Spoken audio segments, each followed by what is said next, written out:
Hi, Shelley Kino here of Shelley Kino IEP Consultant, and I want to continue with my series of what is special education, what is an IEP, how does one get one, what does it look like? So this is episode, I think, 4, and in the previous episodes, I have covered what special education is, all the different type, well, not all the different types, but many of the different types of evaluations and what they might be used for, and how you call a meeting. And so now I want to talk to you today about what happens once you get all of those domains covered and all those evaluations done, and you're going in for that initial special education meeting. So I'm going to share with you my screen that talks about who needs to come to the meeting and why they need to be there. So you've gone through all the evaluations. You've gathered all of your data from the classroom, from the home.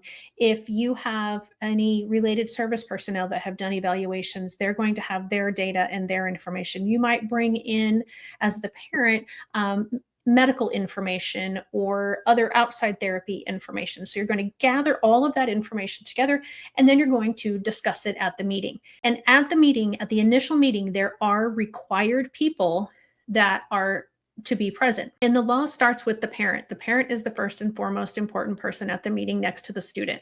So you want to have the parent, and schools, you have to do due diligence in order to get the parent there.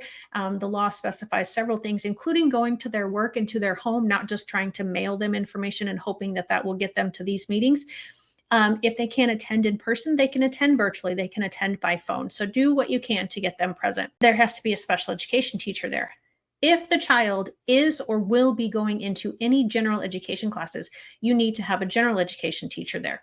There needs to be a local education agency representative. That's just somebody from the school who understands all the regulations, understands all of the resources of the school, and understands all of what needs to be, is knowledgeable about the general education curriculum and resources. So if you're needing to get anything different than what is typical for a student, then that person will be there, and that person is part of the team. We do not send any decisions up outside of this team who is present at this meeting.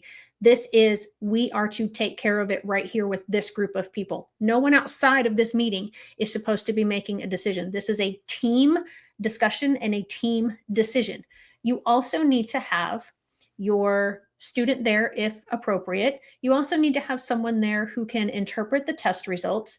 And then finally, you need to have someone there who is able to talk to you if there are other services. Like I said, if you had the child evaluated for physical therapy, occupational therapy, speech therapy, behavioral services, vocational rehabilitation, work services, transition teams, all of those people can be present at the meeting. Parents, you can bring in people that you would like to bring in who have knowledge of special education and or your child, and you do not have to tell the school that you are bringing those people in. I recommend that you tell them, because as you can see in this picture, there can be a lot of people in one meeting. This is not a out of the ordinary size meeting at all. This might even be small considering some of the meetings that I have been to. So it's a courtesy thing to let them know, make sure there's enough space for everybody.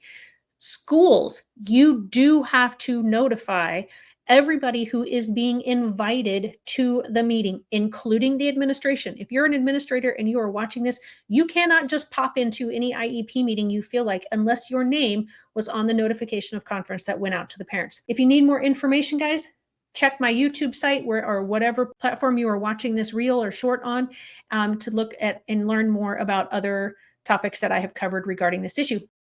Was this new information to you? Like, subscribe and share this mini lesson with others.